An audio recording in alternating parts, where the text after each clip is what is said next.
Hello friends, today we are going to learn language study, and last year we have seen the English workshop of the boy who broke the bank. So look at the page number 55. 55 पान number बघायचा विद्यार्थी मित्रांनो. Language study is number 55. 55. There are some questions here. Question number first. I know of a sweeper boy who's looking for work. Okay? I know of a sweeper boy. मला माहिती आहे की तो झाडूवाला मुलगा who's looking for looking for work. Who's means who is. बघा काय I know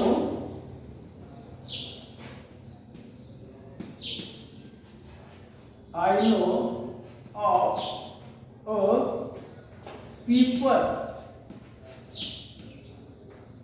sweeper boy who's looking for work. I know of a sweeper boy who's looking for work.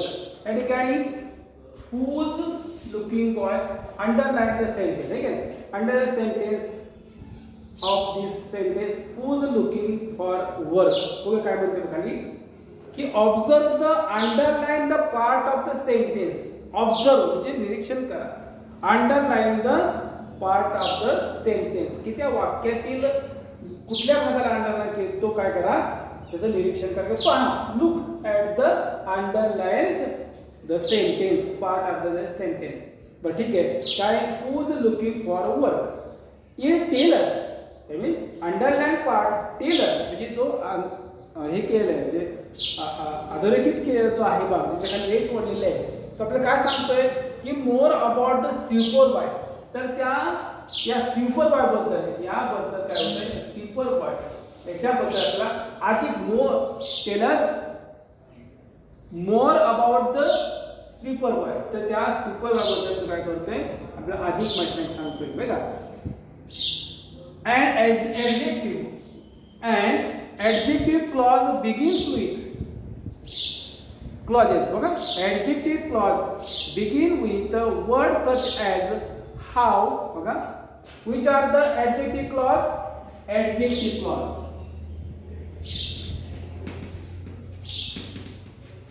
Adjective clause. Clauses. Which are the adjective clauses? Such as how, that, what, whatever,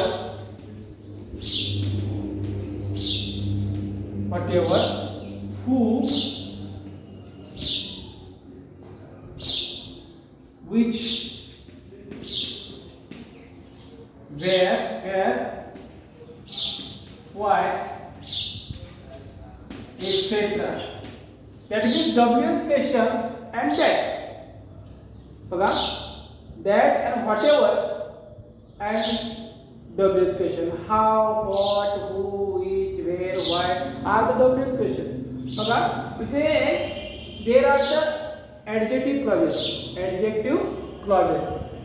Now complete the sentence given below using your own adjective clauses.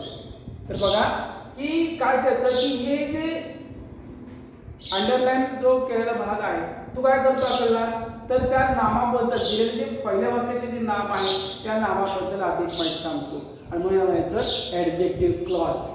आता हे adjective कसे करतात तर WH question what when which where how who as well as that as if whatever याने काय केला तो हे जोडला जातो त्याला कंजक्शन वर्ड म्हणतो. बघा फूज केलेले बघूया. आता बाकीचं बघू तर काय केलं त्या ठिकाणी I know example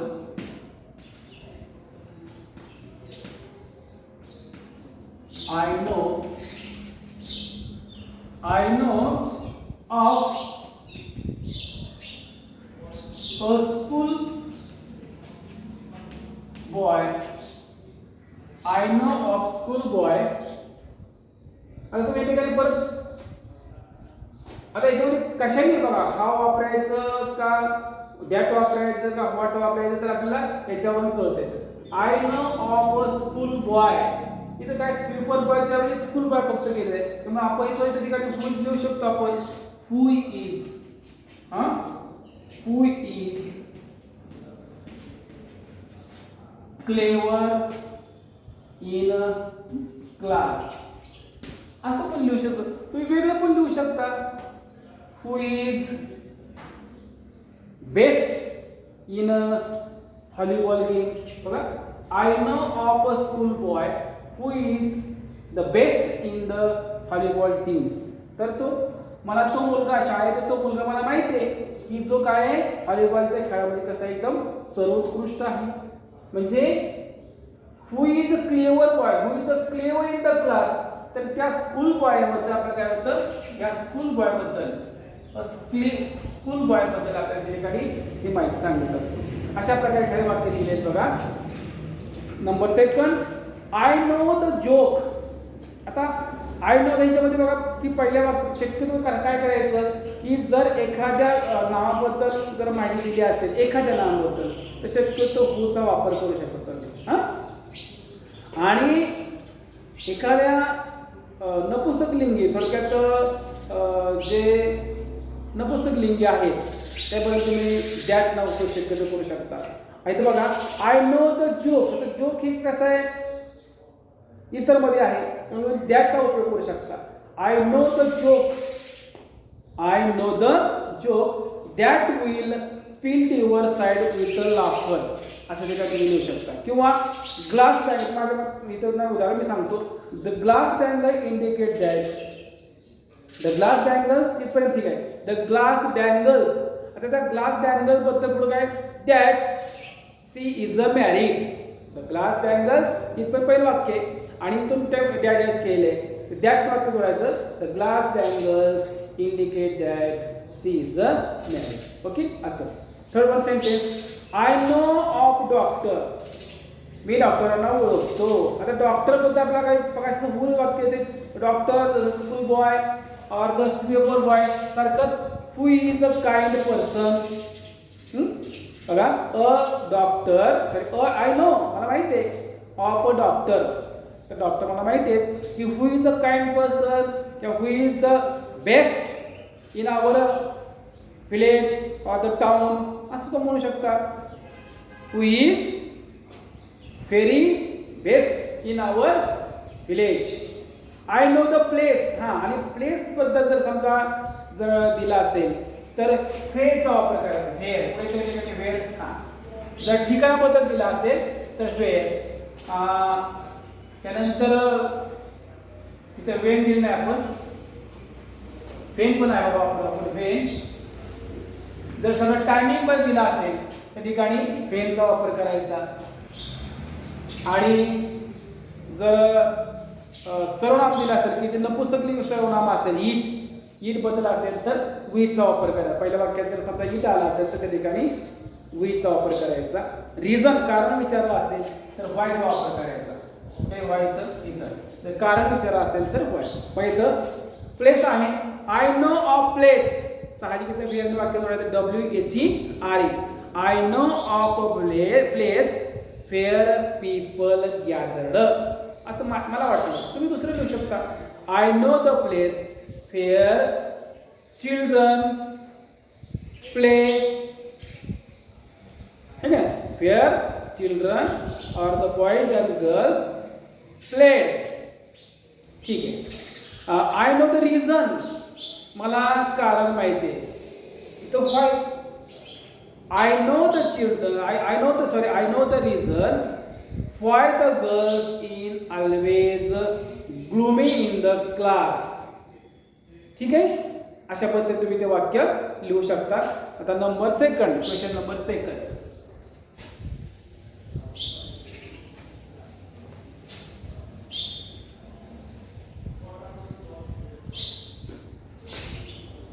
Question number second. Rewrite the following sentence join with the when, where, which, why. आता मगाशी आपल्याला कुठलाही त्या ठिकाणी डब्ल्यूएच क्वेश्चन ते काय करायचं, काय करायचं जोडायचं, सॉरी किंवा कंजक्शन काय करायचं, ऍडजेक्टिव्ह क्लॉज असल्यामुळे आपण जोडू शकतो. इथं मात्र काय केलं, फक्त व्हेन, वेअर, विच आणि व्हाय यांनीच फक्त वाक्य जोडायचं. 4 दिलेत, इथं 4 कंजक्शन दिलेले बघा, इथं जोडशिल्लक पण 4 दिलेत. बघूया आपण. Sitaram had a bundle of freshly pressed cloths. Dada dash he balanced it on his head. बघा पुन्हा एकदा वाचतो मी. सीताराम had लिहून वाक्य तर लिहितो मी.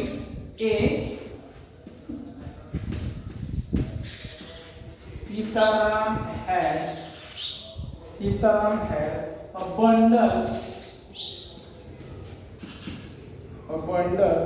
of freshly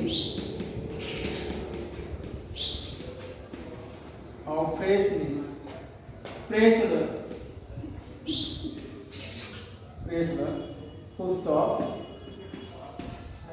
He balanced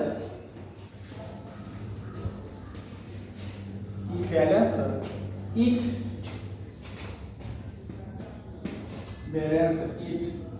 on his head. आता या ठिकाणी कुठं वापरायचं बघा, तर आपल्याला जोड शब्द वाक्य जोडायचंय. कंजक्शन काय करायचं, वाक्य जोडायचंय की जे क्लॉजेसचं वाक्य आहे. Sitaram had a bundle of freshly pressed. He balanced it on his head. या ठिकाणी जर आपण जर इथं which WHICH या ठिकाणी लिहू शकतो आपण. Sitaram had a bundle of freshly pressed which he balanced it on his head. म्हणजे Sitaram had a bundle of freshly pressed, याच्याबद्दल आपल्याला bundle of freshly pressed याच्याबद्दल आपल्याला माहिती सांगतोय आणि म्हणून तुम्ही काय करायचं, which न वाक्य जोडायचं. नको सगळे it. Sitaram had a bundle, याच्याबद्दल काय आपण इट वापरणार, तर ते म्हणून आपण काय केले, which न वाक्य जोडलेलं आहे. Sitaram had a bundle of freshly pressed which he balanced on his head. तर वाक्य काय करायचं, पुन्हा वाक्य असले हे. Sitaram had a bundle of freshly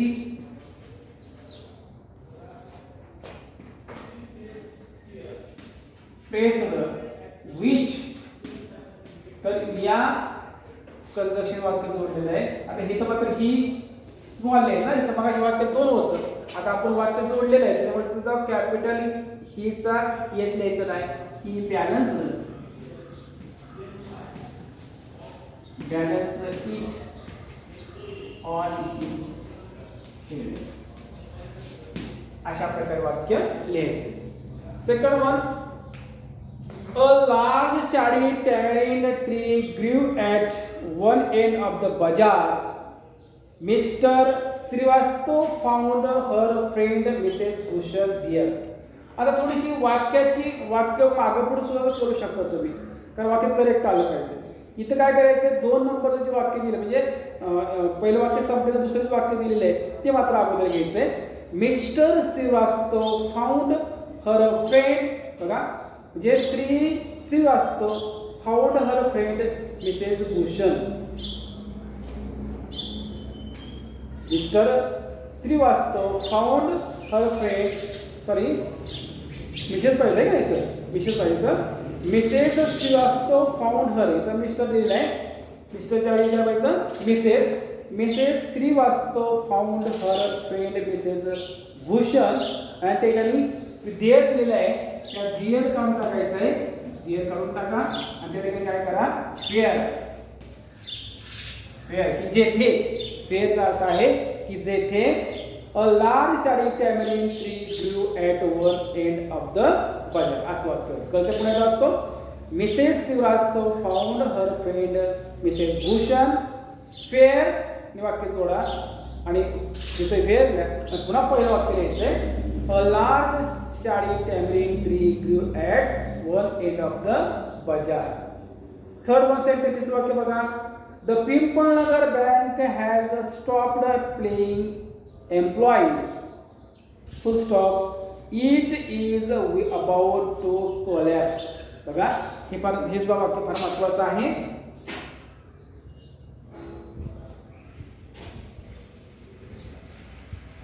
आणि पटकन लिहिण्यासाठी काय पण बघा लिहिण्याचा प्रयत्न करतो मी.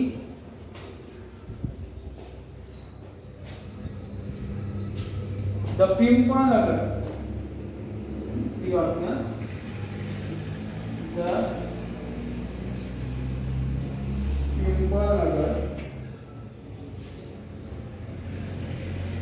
पिंपळनगर है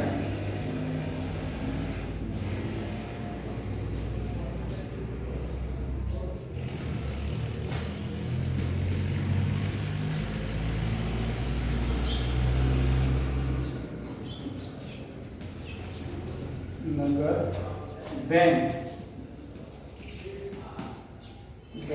has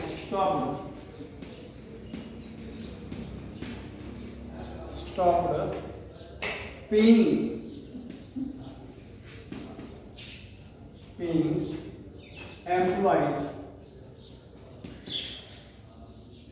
employees full stop.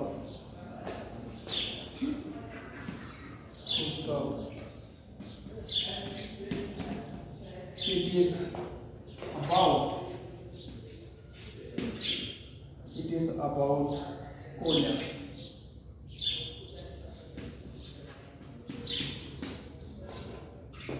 इथे काय करायचंय बघा. The Pimpalnagar bank has stopped playing employees it is about to collapse.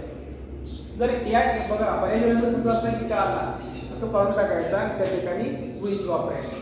तर the Pimpalnagar bank has stopped playing employees हे काढून टाका आणि त्या ठिकाणी काय करा विच. पण हे पूर्ण वेळा तिथं काढून टाका. तिथं जो पूर्ण वेळा तिथं काढून टाकायचा विच. दोन वाक्य जोडताना ते जोडलेलं आहे तर बघा हे वाक्य प्रत्येक सेपरेट होतं त्यामुळं तिथं पूर्ण वेळा. आता इथे पूर्ण वेळ काढून टाका. एकच वाक्य तयार करायचंय which is about collapse. And last word D. He had finished is work. He had finished his work. जो काय वाक्य D. he had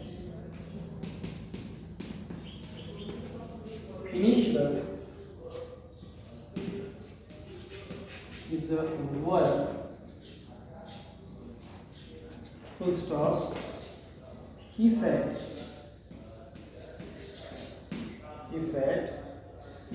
down. He sat down on the highest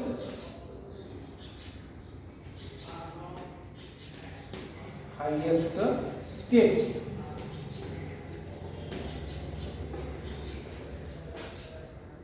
He said बघा he had finished his work. त्याने त्याचं काम पूर्ण केलेलं होतं. पूर्ण वेळा पहिलं वाक्य. आणि he sat down on the highest step. आता त्याने त्याचं काम पूर्ण केल्यानंतर तो काय केला नाही he sat down on the step. आता या ठिकाणी आपण वाक्य असं बोलू शकतो की he sat down on the highest step. तो सर्वात वरच्या पायरीवर जाऊन बसला. पण इथं वेन आता राहिलं कुठं आता वापरला मगाशी आपण वेन वापरलं विच वापरलं काय वापरलं. इथं कुठलं आहे इथं कारण विचारले म्हणजे इथं वेन वापरायचं की इथं काय करायचं पहिलं वापरायचं ही वापरावं लिहायचं. He sat down.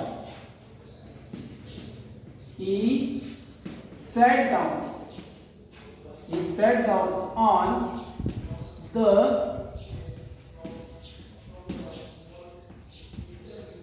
Highest step इथपर्यंत गेलं, वाक्य पूर्ण झालं. तिथं वाक्य जोडायचं कशाने? वेन. इथं तुला वेनचं डब्ल्यू वगैरे कॅपिटल द्यायचं नाही, स्मॉल वाक्य, कारण वाक्य जोडलेलं नाही. इथं आपण सुरुवात केलेली नाही, जोडले त्यामुळे पहिले डब्ल्यू सुद्धा कॅपिटल. पण वाक्य सुरुवातीला जर आपण डब्ल्यू लिहिला असेल तर तिथं मात्र डब्ल्यू कॅपिटल आला असतं. या ठिकाणी डब्ल्यू स्मॉल लिहायचा आणि परत काय करायचं? परत पर्याय वापरायचा. इकडचं ही, इथं मात्र ही कॅपिटल याची आहे, इथे लिहायची काही गरज नाही. He small. He had finished. He had finished his work. बघा, he sat down on the highest step. तो सर्वात उंच पायरीवर बसला. केव्हा? when he had finished his work. जेव्हा त्याने त्याचं काम पूर्ण केलं तेव्हा तो सर्वात उंच पायरीवर जाऊन बसला. ठीक आहे. तर विद्यार्थी मित्रांनो, अशा प्रकारे जे काही वेगवेगळे प्रोजेक्टचे वाक्य जोडलेले आहेत ते वाक्य काय करा, शक्यतो शोधा आणि तुमच्या वहीमध्ये लिहा. ठीक आहे. तर आपण आता थांबूया.